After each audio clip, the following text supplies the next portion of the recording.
सेवानिवृत्त मुख्य अग्निशमन अधिकारी महानगरपालिका अकोला। तर मी गेले 25 वर्ष अग्निशमन विभाग प्रमुख म्हणून काम केलेले आहे आणि पूर्ण अकोला जिल्ह्याचे काम पाहिलेले आहे। तर याच्यात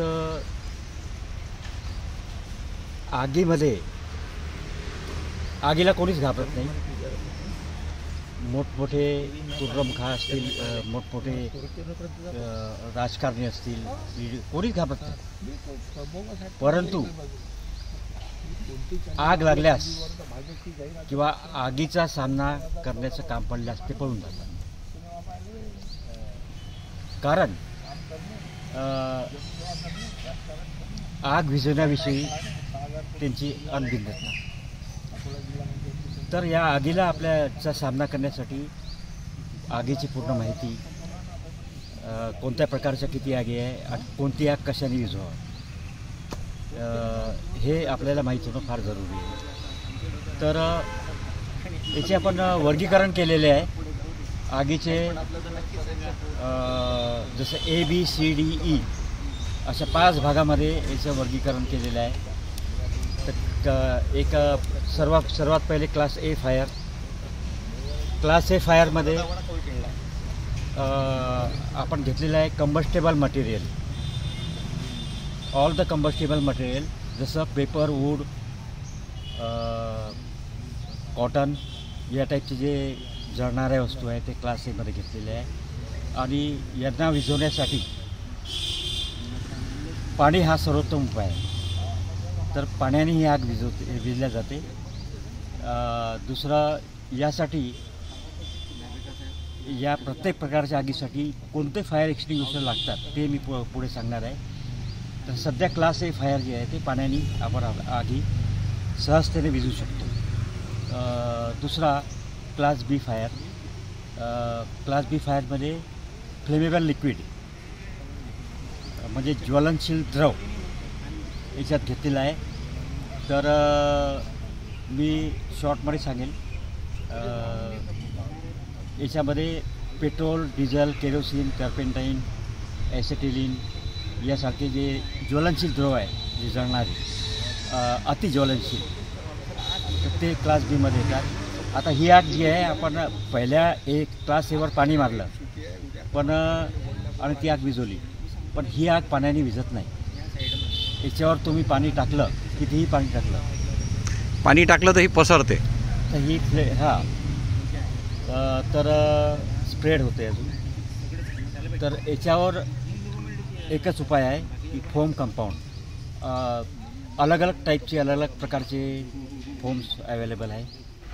तर त्याच्यात दिलेलं आहे की कोणता फोम कोणत्या प्रकारच्या क्लास B फायर आगीवर चालतो। तर फोममध्ये काय, फोम हा त्यापेक्षा हलका असतो, त्यामुळे तो त्या आगीला ब्लँकेटिंग करतो। आणि पाणी हे जड असते त्यामुळे ते खाली जाते। तर फोममुळे ही आग दिसते। Class C fire, class C मध्ये ऑल द फ्लेमेबल गॅसेस, जसं LPG ज्याच्यामध्ये 60% ब्युटेन आणि 40% प्रोपेन याचा समावेश असतो। तर असं हे LPG बनवलेलं आहे, लिक्विफाईड पेट्रोलियम गॅस याला आपण म्हणतो। तर हे जे गॅसेस आहे आणि याशिवाय जे इतर सर्व जे ज्वलनशील गॅसेस आहेत, तर हे विझवण्यासाठी आपल्याकडे समजा पर्टिक्युलर फायर एक्सटिंग्विशर नसतात। जसं या आगीवर आपल्याला CO2 type fire extinguisher, dry chemical fire extinguisher, ABC type fire extinguisher हे तिन्ही चालतात। परंतु हे अवेलेबल नसले तर आपण एक स्प्रे ऑफ वॉटर जे आहे, पाण्याचे तुषार, याच्यावर आपण अप्लाय करू शकतो। त्यामुळे ही आग आटोक्यात येते।